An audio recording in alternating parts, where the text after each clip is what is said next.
Welcome back. At WMBD, we're continuing to honor Black history. Today we learn about Henry Gay Sr. In 2022, Gay received an honorary street named after him in downtown Bloomington for his work as a civil rights activist. Here's the centenarian's story. It's been a long, hard road, but I didn't give up. Henry Gay Sr., the 100-year-old civil rights activist. He came to Bloomington from Louisiana in the 1940s. In that decade, Gay also became involved in the fight for civil rights and social justice. So segregated, you couldn't get a job. If you could go to the restaurant, they said we don't hire your kind, or we don't serve your kind. He took the role as a sergeant when it came time to organize marches. We got march like tomorrow we'd have a meeting tonight. He would tell us, now they gonna heckle you, but don't you send us. Anybody says something, I ain't come out of there. Because we wasn't looking for trouble. We was trying to get something done. That's how we got where we at. And you can do this what you're doing now because we got laws passed. Because of the advocating from Gay and his peers, service and hiring at restaurants became integrated, and 2 Miller Parks later became one. He says sometimes people forget to appreciate the sacrifices the previous generations made so they can flourish today. They don't know have a clue how they got that, but they walk by you with head too high. They got to bend down and go in the building. You can't get them come to city council meeting. You can't get none of them to run for the city council, but they big. Gay says change can happen when we come together. There's a lot of talent in Bloomington. There's a lot of history stuff in Bloomington. But we got the wrong idea. If I don't like you, I'm not gonna recognize you. Linda Foster, president of the Bloomington Normal NAACP Branch, met Gay in the 1980s. She's grateful the lifetime member is still living so he can continue to share his efforts and what he had to endure. You know, he's seen the housing segregation. He's seen where people's rights for voting was taken away and limited. He's seen where as we push forward to be able to eat in the restaurants, that there was going to be success one of these days. She's most glad Gay is able to see the fruits of his labor. I believe that's why he kept fighting.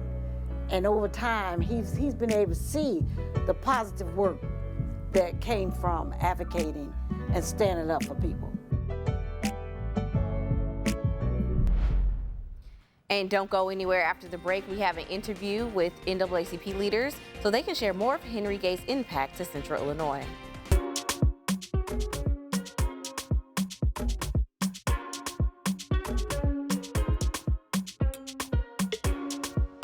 Welcome back. Before the break, we saw a glimpse into the life of 100-year-old Henry Gay Sr.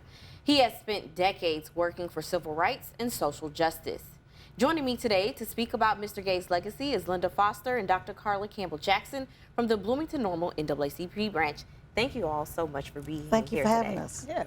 Well, first, of course, we want to know what your experience with Mr. Gay has been over the years. How has that been over the years? My experience with Mr. Gay is no different than it was back in the 80s, coming up to him being 100 years old. He has been so real, so dynamic, and so into the NAACP. So we are just so proud of him and the work that he's been doing, keeping us going. Yes, ma'am. Keeping us going. And Mr. Gay is such an inspiration to our youth, and that's what I'm always so impressed with. The young people are enamored by Mr. Gay, and I do think he's equally enamored by them, and they even went to his 100th birthday celebration. So it's an amazing relationship that they have. That is definitely amazing. Now, Mr. Gay is a life member of the NAACP, so we're going to listen to what he had to say about his earlier years working with the NAACP alongside the late Mr. Marilyn Kennedy.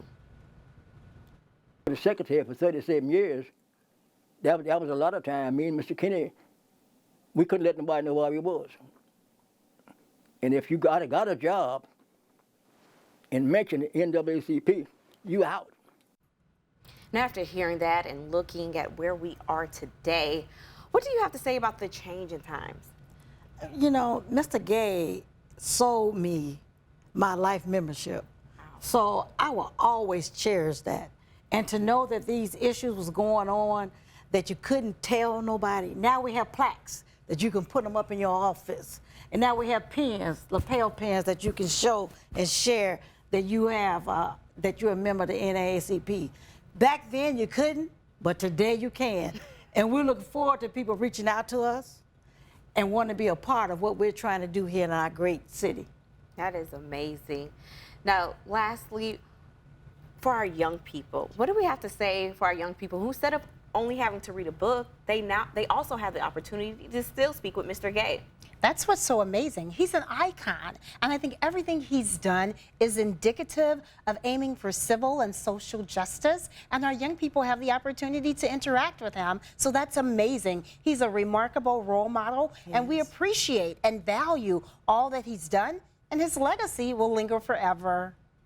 Thank you, ladies, so much for joining us. He's our today. living legend. Yes, thank you. He is a living legend. Yes. It was such an honor to speak with him, and it's an honor to have you all here today to talk about his legacy. And we will share the rest of this interview on our website at ciproud.com. And as